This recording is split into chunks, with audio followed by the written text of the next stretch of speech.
Hello and welcome to another planning appeal case study video. I'm John Peters. In this video I will explain how we overcame a recent refusal by Hertfordshire District Council for one of our clients.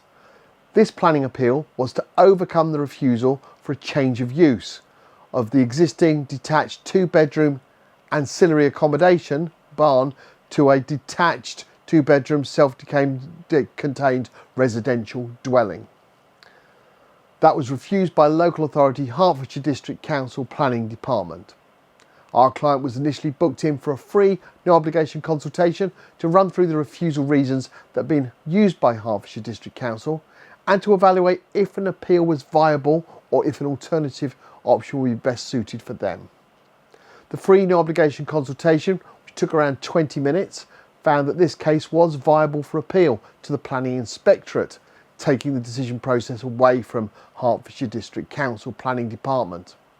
This case was refused by Hertfordshire District Council for the following reasons. Sunhill Cottage is a Grade 2 listed building occupying a medium-sized curtilage with a curtilage listed flint barn with brick dressings. Although recently converted, the outbuilding maintains a well-established historic relationship with Sunhill Cottage, contributing positively to the conservation area. By reason of dividing the curtilage, this historic arrangement would be severed and the private amenity space afforded to Sunhill Cottage would be significantly reduced by way of the installation of a boundary fence. This subdivision would occasion some harm, albeit towards the lower end of less than substantial, to the significance of both buildings, and in doing so would erode the character of the conservation area. Consequently, the proposal would fail to meet the provisions of section 66-1, 72-1 of the Planning and Listed Buildings and Conservations Act 1990, the aims of paragraph 130 or section 16 of the National Planning Policy Framework, or policy HE1 of the North Hertfordshire Local Plan. For that refusal would be enough for many to walk away and think that this is a no-hope case, especially with listed buildings, heritage assets and in a conservation area. Luckily for our client, they decided to talk to us and take advantage of the free, no obligation appeal assessment to see if this case would be good for an appeal. With heritage and conservation cases, we regularly recommend that a professionally produced heritage impact assessment provided by a suitably qualified person is submitted as part of the appeal process. And in this case, the client had already had an assessment produced and we felt it was to the level needed, and as such we could use it with the appeal. Often, however, this is not the case, and we will recommend having a comprehensive and robust heritage impact assessment produced to support the appeal. During the appeal process, the planning inspector identified that the main issues with the case were the effect of the proposal on the conservation of the heritage assets, Sunhill Cottage, and the conservation area. Change of use applications can be fiercely contested by local authorities. Often with these cases, we see a strong second response document, especially if the initial refusal decision notice is not as comprehensive as they could have made it. With the change of use cases, the local authority has the right to produce a response document to the appeal statement, and we also have the right to rebuff their response document, making a change of use appeal more complex than a standard householder planning appeal. Even more reason to ensure you use an expert with sufficient experience. During our assessment, it is common for us to be informed that you had little or no correspondence throughout the application process, and the first thing you knew was receiving the refusal notice from the council, and in some cases when you actually received a letter from ourselves asking if you'd like some assistance with your appeal. With planning appeals, experience really matters.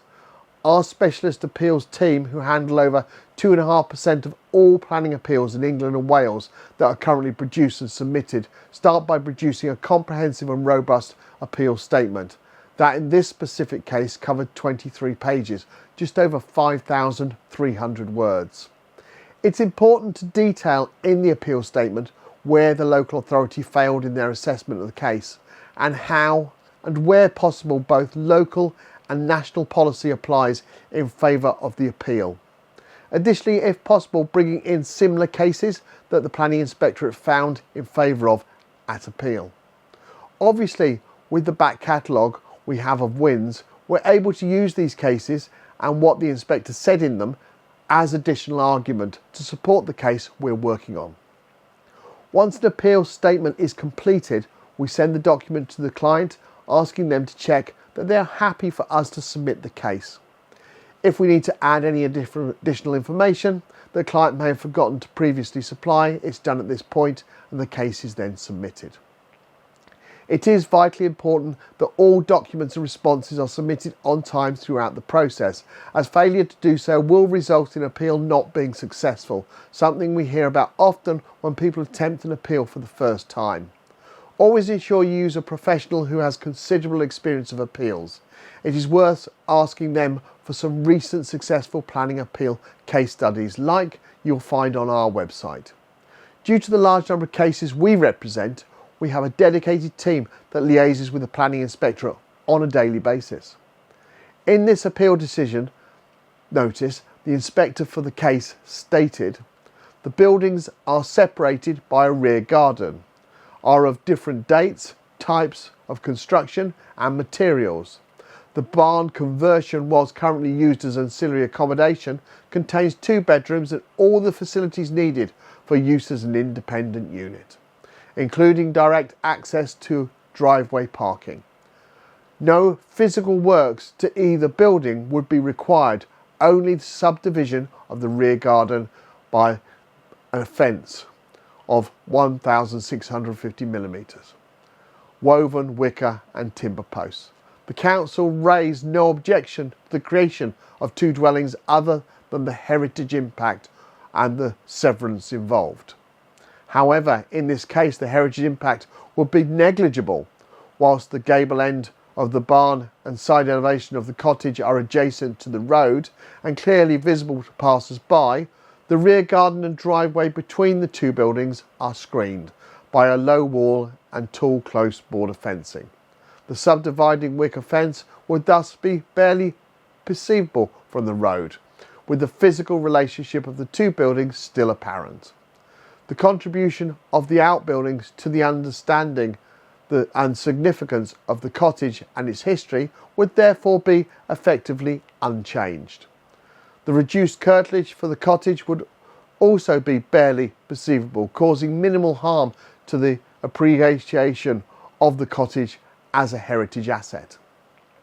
For these reasons, the proposed change of use and subdivision by fencing would not cause material harm to the understanding and significance of Sunhill Cottage as a Grade 2 listed building, nor materially detract from the character and appearance of the conservation area.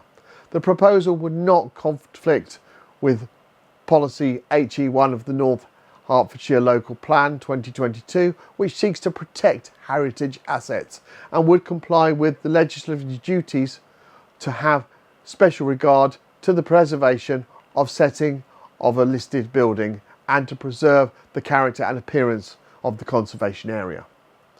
The inspector concluded, whilst the proposal would not cause material harm to the conservation of the heritage assets, it would provide an additional independent 2-bed dwelling which would make a small but useful contribution to the local housing stock and have economic and social benefits for the town.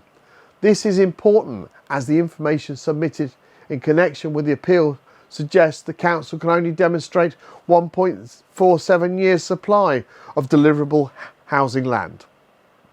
For this appeal, an independent planning inspector from the Planning Inspectorate visited the site on the 19th of August, and we're pleased to confirm the appeal was upheld and permission granted on the 23rd of September in a 3-page appeal decision notice. The inspector did conclude some conditions that were required to be completed prior to first occupation of the new dwelling, one being installation of 2 parking spaces for cycles and an electric car charging point, and the usual requirements to complete as per approved plans within 3 years. The inspector also found the necessity to remove the permitted development rights of the new dwelling. This is very common in these types of cases, but an application can be made in the future to reinstate them should any new occupiers wish to do so.